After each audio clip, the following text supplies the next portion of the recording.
Tuesday 51 out of 52. Thank you. Beautiful introduction from Bonnie May. Good morning. Tax Tip Tuesday 51 out of 52. Inheritance tax, the estate.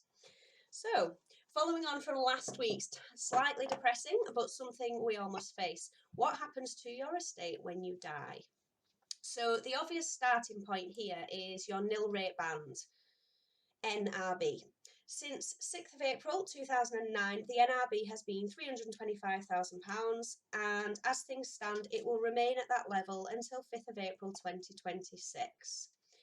There are certain ways that this can be increased to the magical 1 million, and this is often talked about.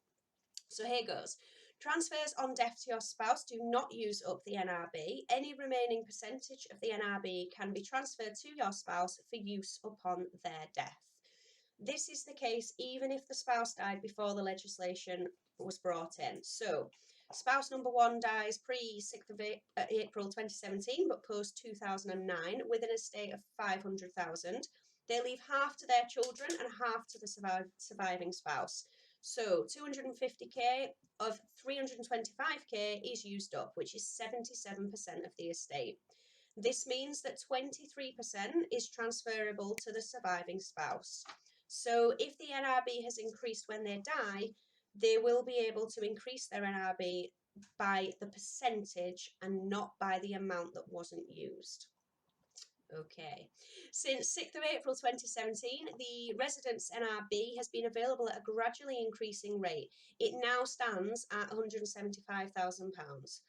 So again, this will, as it stands, remain the level up until 5th of April 2026. This is available if the deceased main home is left to a direct descendant being a child, grandchild, lineal descendant, or their husband, wife, civil partner, also widows, widowers of. It can also include stepchildren and children being fostered, or a child of which the deceased is a guardian. There are many, many variables here. It may also be available if the deceased downsized their property before they died. This also has the ability to be transferred from one spouse to the other. So, if an estate is entirely exempt from tax, usually due to being left entirely to a spouse, but not necessarily, then there is the potential to have two 325,000 plus 175,000 nil rate bands available on the death of the second spouse or civil partner. This brings us to the magic 1 million. An important point to note is that the limit that can be transferred is the 325,000 and 175,000. So if you have multiple deceased husbands, you can't take all of their nil rate bands. Once you know what your nil rate band is, then you need to look back at the previous 7 years and check whether any gifts that you made become chargeable to inheritance tax. So if you'd like to hear all about that, please watch last week's Tax Tip Tuesday for details on this. If any of them are chargeable, then they are set against the available nil rate band. Only if these gifts exceed the nil rate band will any inheritance tax be due. So once you know what your NRB remains is, you can start to look at the rest of the estate. And here we go with the reliefs. So agricultural property relief, APR, a relief at a rate of 100% for any property that qualifies for this relief up to the agricultural value. There are loads of examples, and the world of agriculture is a vast one and certainly not one that I'm expert on, but some common examples are land use for growing crops, stud farms, depending on the size and nature, some farmhouses and cottages. There are some exemptions which would not qualify, such as derelict buildings, harvested crops, or a property that has a binding contract for sale.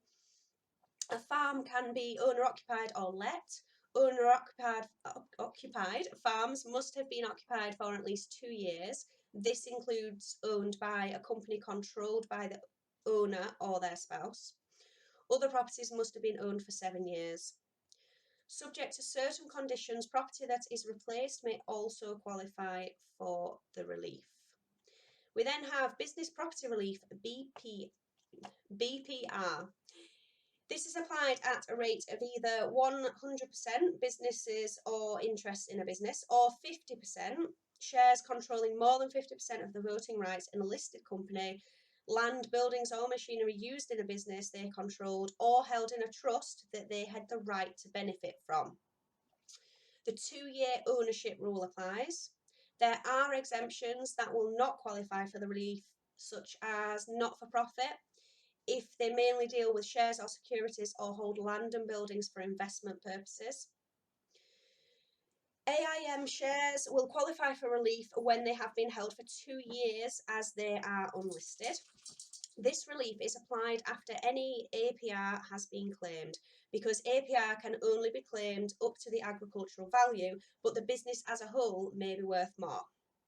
One other point to note is gifts to charity. So if you leave at least 10% of the net value of your estate to charity, then your estate can claim a reduced rate of IHT of 36%. So that's effectively a 10% saving on inheritance tax. So, early planning can save tax and also make life easier for those left behind to sort it all out. This is an absolute minefield of an area. Please make sure you seek advice. And when I say advice, I mean both from a tax and a legal point of view. We professionals do like to work together, and inheritance tax planning is certainly something that we would do that on. You know, we would be working in alongside your legal team, your financial advisor, and we will work together to find out what's right for you and the family that you will potentially leave behind.